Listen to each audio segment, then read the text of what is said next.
what happens is the reaction that takes place. And there have been, even NGOs have conducted this workshop, not in schools and other, they have been beaten up, they've been sent back, they've been violent, because the people who handled it were not that sensitive. We've taken it in Mewat region and all with the Muslim community, with the mullahs and all. But fortunately, when you deal with it in a way that is of concern, and they've been very happy.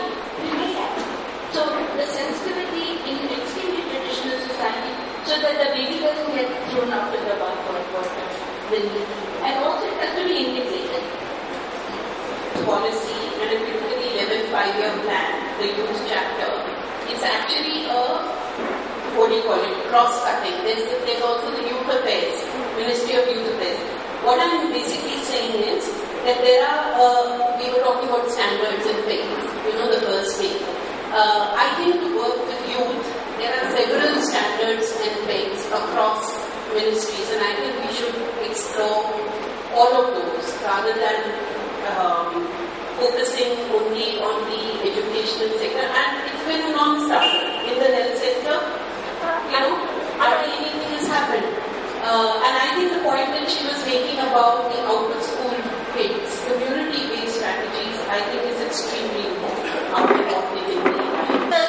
We have very overlapping definitions also of adolescents, youth and young people across health, education, youth and the social welfare ministry. So it's kind of, I think we need to understand that also. The law has come into being,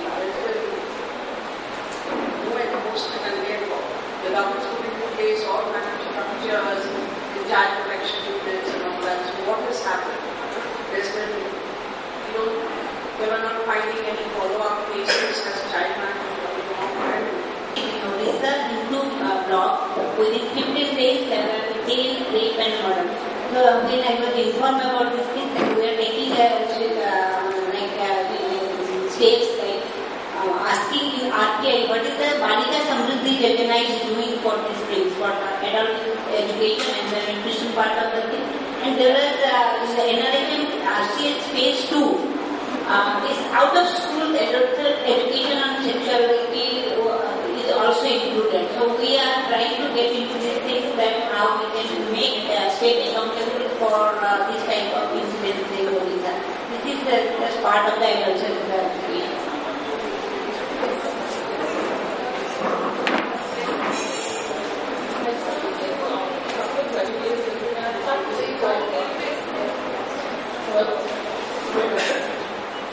What's the system responsible for the questions? A lot of the work that we do, there's a couple of things that are focusing on children and young people and adolescents, where first one is that the ban on the AEP, which is the adolescent education program, which is the main program that young people and adolescents with certain skills in order to negotiate their sexuality, especially when it's girls and things. So a lot of what we work on is working for comprehensive sexuality education. Working for comprehensive sexuality education and making certain concepts like sexuality, gender, rights accessible and way that young people or adolescents understand these concepts.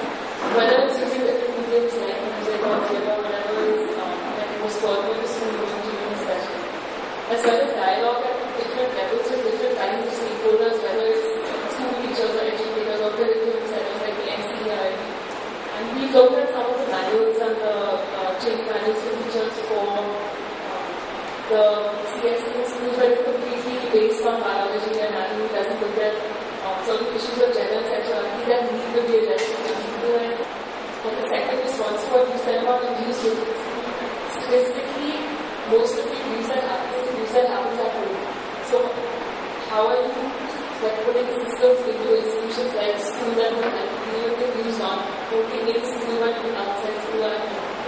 I think for a lot of those therapists, especially important because something like those support systems are especially important, whether it's counseling or wherever the system is, whether it's in school or whether you keep isolating systems from each other, making out that may be more problematic.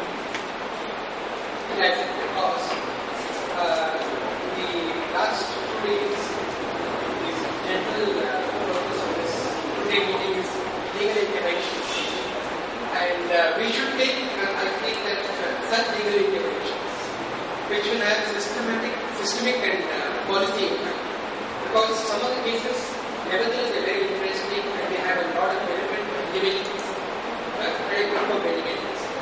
But whether we can draw lessons for policy and make the government, compelling government to generalize into a policy for the entire system is very good.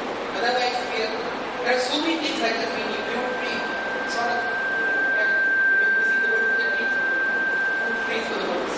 But something like that will happen. There's so much work in this country. So many things are missed by functioning in the health system. So we need to strategize about what kind of cases are we doing and how is it going to bring policy. One would come in the lead session, but we aim it, but there was it's a sort of different ideas. So we came in from time to time, but it also escaped. And at the end of the session, we should try as much as we can. But we really need to just think about that aspect which you pointed out.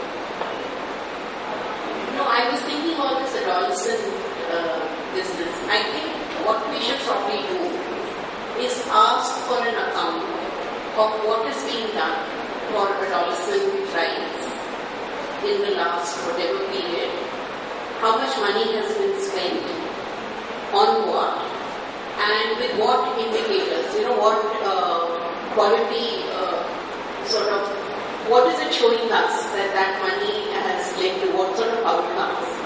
So I don't know, I'm thinking that this would give us some kind of a benchmark of what, with all these various schemes and programs and policies across these different sectors, somewhere there has to be a holistic vision of adolescent rights. And so, how is the state thinking about this, and what is the state doing about this across the sectors?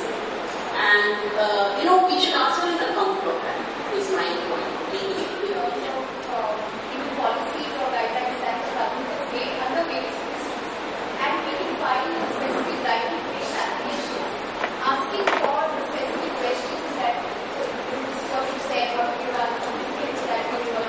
Basically, information on safe access to abortion wasn't being allowed to be distributed. So a group of students, because of high level of unwanted pregnancies and also there wasn't access to contraception, they started distributing leaflets. And then they were charged and arrested.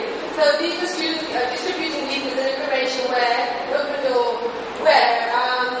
they could access, where girls could access safe access to abortion across the water in England. So they took the case then to the High Court on the basis of access to information, and that's where legal